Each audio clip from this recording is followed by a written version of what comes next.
So I'd just like to welcome Anita and say good morning. Good morning. Good to be here. Yeah, it's good to see you. Good to see you. So we thought that we'd talk about anxiety and uncertainty this evening because it really pervades everything in life. We're constantly making decisions. I think I read something somewhere that was we make about 20,000 decisions a day. So we're making decisions, some big, some small. Mostly we're not even conscious of the decisions we're making. But all of them we're making with some degree of reference to our uncertainty. And for many people, it's trying to close the uncertainty gap and become more certain about, where they're heading or what goal they're trying to achieve or how they're feeling in the moment. And so I think this is a good topic to talk about for business owners and human beings and executives. So yeah, I think we'll start with that this evening.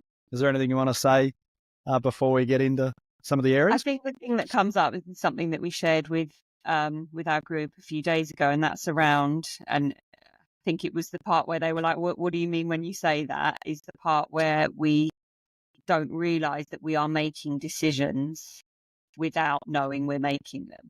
And I think Yeah. people go, "What?" People might say, "What do you mean by that?" And so we'll have people that will tell us that they're really bad at decision making, they can't make decisions. And when you talk them through it, what have they done today? They'll tell you that they've had their breakfast, that they've made their breakfast, that they've got dressed, that they've, brushed their teeth, all the rest of it. And there's decisions in the making without needing to think about the decision making. So if we say Yeah. 20,000 decisions, people may be sitting there going, well, that's just impossible. But there's so many decisions that we make without needing to pain ourselves sometimes with, do we do it? Do we not do it? So when working with people, much of the time I'll say to them, well, you made those decisions today, so you're not incapable and you're not bad at making decisions.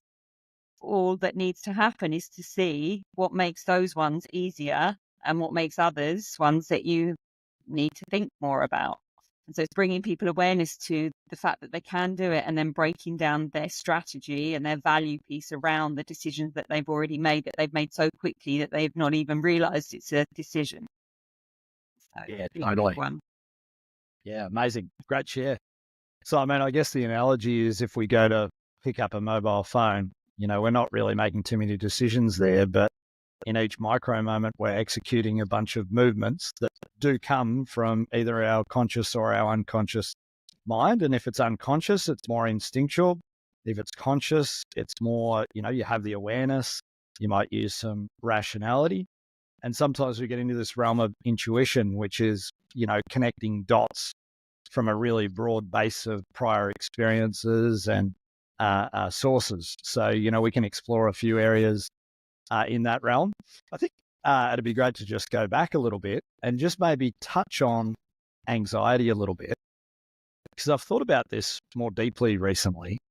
And, we ran 3 sessions with our clients last month, which was pretty cool. And so anxiety really comes from a specific way of dealing with uncertainty. And even before we've got the potential to be anxious about something, we're making a decision as to whether we're certain or uncertain. And this has sort of just come to mind fairly recently.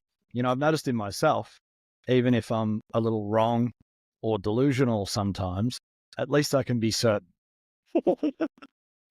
And so I don't tend to perhaps experience anxiety in the way that others would. And that could be a good or a bad thing. Sometimes I'll drive myself down the wrong path. But we're making a decision in each and every moment to be certain about something or uncertain about something. And I love the way that you talk about anxiety. So maybe if you could just take But us I was through going what to ask, yeah. could you give an example of a situation specifically where there's that certainty that, that what you just talked about, how would that play out? Yeah, I think if I've done something before and the scenario is in front of me again and I've been successful in that scenario previously, I'll just do the same thing. So it's kind of like just running the same pattern. Yeah. And I'll have shortcuts or heuristics or rules of thumb, if you like. This is the way that I've navigated this kind of context or scenario in the past. And, I might run it through a quick sort of logic check, but generally I'm fairly certain that I can achieve the outcome or have the impact that I'm desiring with that course of action. So I don't tend to think about it too much, to be But honest. in your example that you gave Oh, earlier about what might play out for people, what would a yeah. scenario be for someone, let's say, whether they're certain or What would a uncertain? scenario be for Yeah, what someone who might, might be experiencing anxiety? yeah, Okay, yeah. Well, a common one that I think we're dealing with in our coaching at the moment is relational anxiety, and seeing it a lot in clients. Where they might really have some unmet needs, or they have an expectation of their partner, or they want things to be a certain way, and they'll make a play for that, and they're uncertain as to whether that's going to be heard, or seen, or felt, or met. And there's anxiety when the response that they're getting from the person that they're with is perhaps not what they'd hoped or expected, and that's a big one. And I think that's true for a lot of relationships a lot of the time. Is that the kind of scenario that you're talking about? there was something around decisions. I think you were saying whether they're certain or Oh, right. uncertain. So it's, yeah, yeah. Yeah. Okay. Breaking it down a bit more. Yeah, fair enough. Well, what's a basic decision? I mean, in the business world, people talk about, let's say Mark Zuckerberg wears the same outfit every day. That's a simple Yeah. one. So, why does he do that? Well, he says that he does it to reduce uncertainty and to Okay. reduce the overwhelm in his brain, because he's got to make so many decisions every day. He's like, well, I don't really need to make a decision on the clothes that I'm going to wear. It's not that important. There's not that much cost to me you know, if I get it wrong. So I do the same thing every day. And that's one thing that, I guess a simple decision frame around uncertainty. Is that more what Yeah, you yeah, were yeah. meaning? Yeah, if that's what it is. Yeah, that's an interesting, and I think there that will then play into then looking at then what does he, for example, find easy to make decisions? And then, we could look at someone like him and go, oh yeah, that's interesting to hear that someone like him, quote unquote, doesn't know what to wear. It might be Oh, something that he might really struggle with. Whereas to someone who isn't a billionaire like he is, they might find it very easy to know what to wear. So they may look at him and go, right. but he's a billionaire. How can he be confused about what to wear? And it's Yeah. looking at it from that context about what might be running for him potentially, and Right. more than, he's making all these big decisions, but he can't decide for himself potentially what to wear. I mean, I don't know how deep this really is for him, but for some people it can, it can look like what is it about that area of life that makes it easy and that area of life that makes it so difficult, which Yeah. is something Well, that I'd say it probably is. I mean, we're mind reading, or I'm mind reading now, but I would say it probably is significant for him, because he's made a rule around it. exactly. And so, he's totally reduced the uncertainty, and he's got this rule that he just wears the same thing every day. And Yeah. there's many billionaires that have done that before. Now, I'm not a billionaire, but typically I don't really care what I'm going to wear in the morning. It'll be it'll be put on. Sometimes it matches, sometimes it doesn't, but I really don't mind that much. I don't associate much value or cost or downside, if you like, with getting a fashion choice wrong. Maybe about 5 years ago, I definitely would have, because I was very conscious of my image. These days, not so much. So I think all that plays into the way we make decisions and handle uncertainty. What's the cost of getting it wrong? What's the value of getting it right? And how much should I be anxious and pay attention to the decision that I'm making, right now? Mm. So I think that's probably the thing to look at now. It's for people watching this, it's like asking themselves that question: what are the things that we are finding really easy to make decisions on in a day without even thinking about them, Hmm. and the other things that we're really struggling with? And I think it's quite common for people to say in our sphere that we've heard recently, may not be for everyone, but they find it easier to make decisions at work than they might Okay. do in their relationships. That's not Yeah. going to that's not going to apply to everyone, but this is something that we hear quite Yeah. commonly. And then looking at then for them, what's the value piece there? And often what we can Right. come to is some of those decisions at work are ones that they're not too big decisions. They're ones that are made maybe on repetition. So they're made, Yeah. they've been made many times before, as you said earlier, and they're kind of just, easy. Whereas there might be some things at home where it's a bit, we don't want to upset someone in our family because it's not going to make, life very comfortable at home. We may lose their love. There'd be confrontation around that. So it's really looking Right. at, if I'm thinking I'm not great at making decisions in certain areas, is it to do with what I might lose? What's Yeah. the cost response? Yeah, what's the value I'm holding in this area versus this area? 100%. So, And I think the audience by now knows that we sort of go pretty organically. So I'd love to riff in a certain direction, just maybe bring me back if I go a little bit off base. But, one thing that I've noticed, a lot in my clients, and it's a reflection of myself too, I think we attract who we are to a certain degree. And so clients will often frame their decisions in the context of the value of connection versus significance. So significance being, myself as an individual, and do I matter and do I stand out? Am I different? Versus, let's say, connection. Do I fit in? Do I belong? Is there attunement? Is there rapport? And, what I've noticed is the vast majority of my clients tend to prefer the connection need or the connection preference rather than the significance.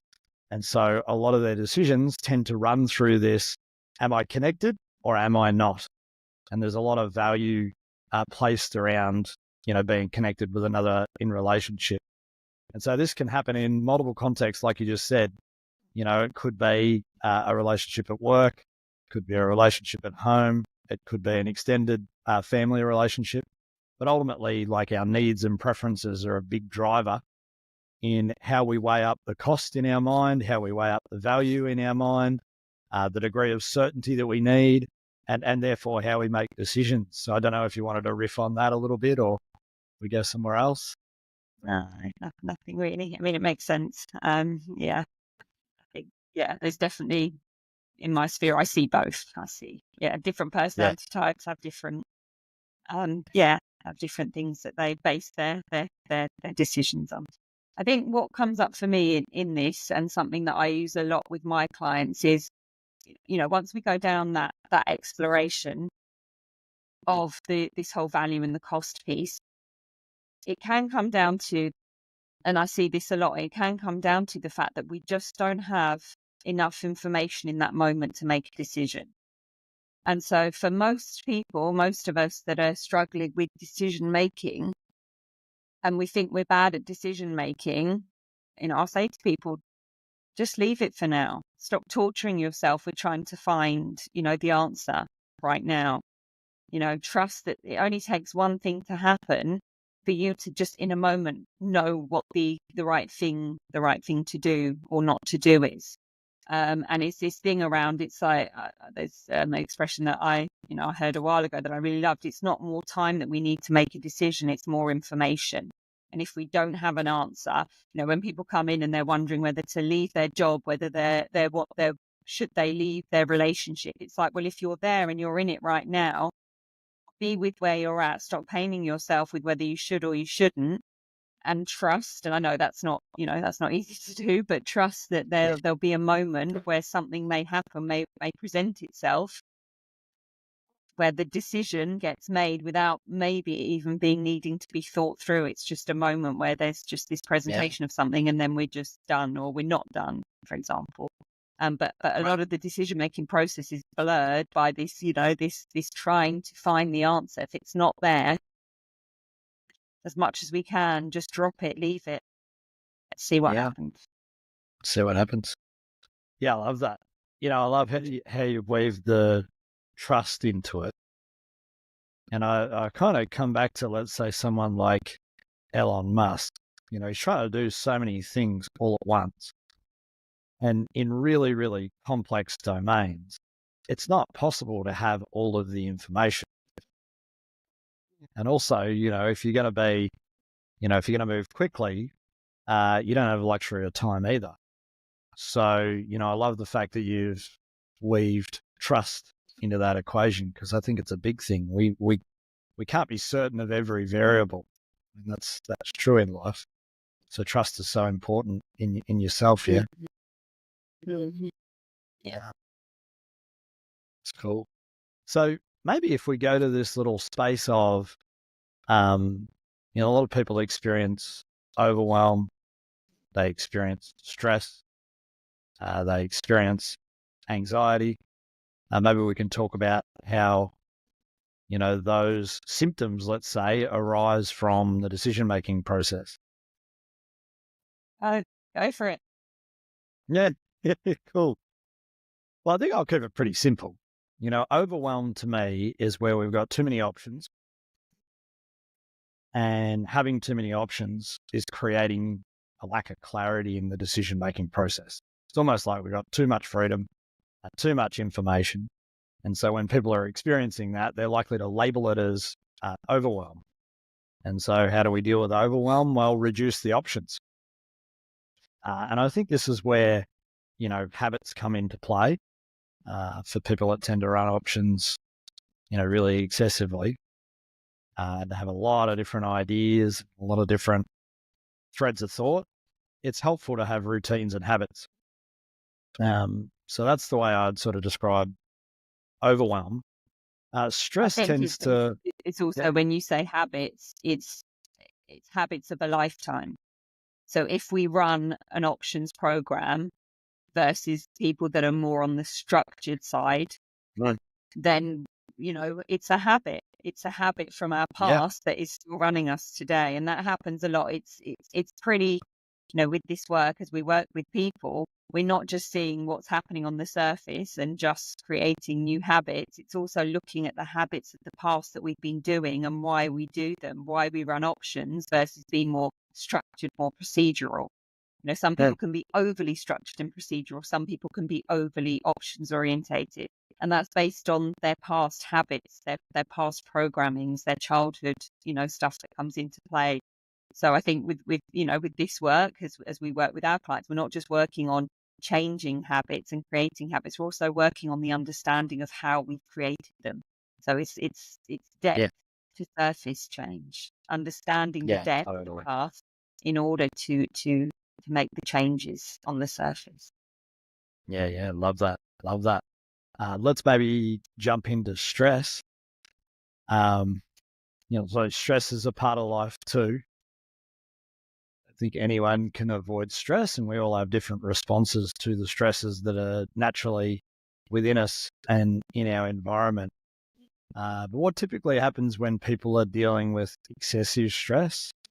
I link that to unmade decisions and perhaps unclaimed responsibility too.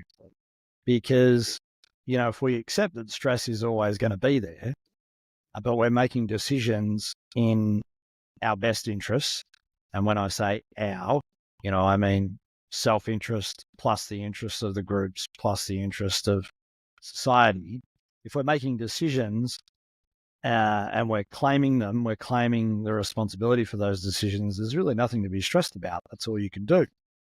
So, I find for people that are experiencing a lot of stress, it's typically unmade decisions. That's the way, I like to think about stress. And then with anxiety, the nuance on anxiety is we're basically imagining a worst case scenario somewhere out into the future. And so, people that do anxiety really well, they're often very imaginative people. Often they have rich inner lives, funnily enough. There's quite a bit of depth with anxious people, typically, from what I've seen. But they have this imagination that they're projecting out into the future, and they're not necessarily present to the here and now. And so projecting out into the future creates all this uncertainty. Nobody knows what the future is going to be. And so it's great to have imagination because that's your potential. But unrealized potential can be irritating. And so this is a interesting one to juggle the anxiety. Is there anything you want to say on stress or anxiety?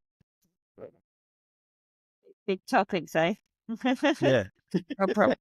Probably, yeah. Big ones to explore, maybe in a separate thing of their own. In theory, Yeah, there's a fair lot to enough. say. I Well, guess yeah, yeah, it's let's just leave it to another time, and we keep it to the decision-making aspect of it today then. yeah. I think one thing for me that when I've been thinking about how to make decisions, um, I remember what the rule is now, or what the law. Someone wrote a law, and of course it's science, so we should respect it and hold it lightly at the same time. But it is interesting in that it resonates for me. Often people get really motivated to make decisions by lots of small gains or small losses. So small pleasures or small pains. And they tend to forget the bigger pleasures or the bigger risks. So this is just a bias in human thinking that's been explored in the science. And so it's almost like, people when they're making decisions can get into this mode of death by a thousand cuts. They're just running it around in mind, these smaller sized problems all the time, and they're missing the bigger picture and the bigger context and the bigger why, and they're missing the bigger risks and the bigger opportunities. And so, that was an interesting thing that I was pondering over in the last couple of weeks, actually. Yeah. And I think if someone's resonating with that in that's what they do, then to look at potentially what's the positive in running it that way rather than seeing the big picture. And for Yeah, some people, maybe that they're just not realizing they're doing it, so could be a quick fix. For others, it might be okay. How do I start to understand why I do this, and then potentially start to change that habit if that's something that I want to do that's going to be more beneficial to me. So awareness is key with all of this stuff. If we don't see it, we can't change it. If we get that, light bulb moment that there's something happening, then we have now more choice there. So there's the yeah, opportunity. 100%. Is there anything that comes to mind or heart or gut for you around decisions that, we should talk about before we close tonight? I think the biggest piece for me is that part of, what I said earlier, just put it down. If you can't make a decision on it, of course, explore it, explore your decision making. Maybe have a look back at what you learned growing up. What did you watch growing up? How did your parents make decisions, for example? Did you learn their decision making style? You may have had a dad that was quite chaotic in his decision making, so you followed that, or you saw it and you went the opposite. So exploration around that. And, if there's something that's really bothering you, it's like trust that there's just not the information to make that decision. And the more that you clear that space for yourself, the more there's a potential that something is going to present itself in the space for you to know what to do or say or be next. Yeah. So Yeah, I really love that, actually. I mean, I think many of our clients have sort of said one of the biggest things they notice early on with working with us is that they clear space, and they get just a little bit of distance and get a little bit more neutral to a lot of things that they might have been totally, in or enmeshed with. And so it's one of the biggest things that we get feedback on pretty early on, just getting some space. And then if we translate that into perhaps what a business owner might be experiencing, a lot of people don't work on their business, they work in their business. They're doing the day-to-day tasks. And so they mightn't necessarily be seeing or focusing on the bigger decisions that you would see if you had a little bit more space, and stepping out of the day-to-day and, into a different context. So yeah, I love you've shared the space. And then there's probably, one thing that we could close on, and it's just to recognize that there's only three choices really in every decision, depending on how you frame it, of course. But there's yes, there's no, and there's no decision. And so that space or that time or dropping it, would be no decision in that moment.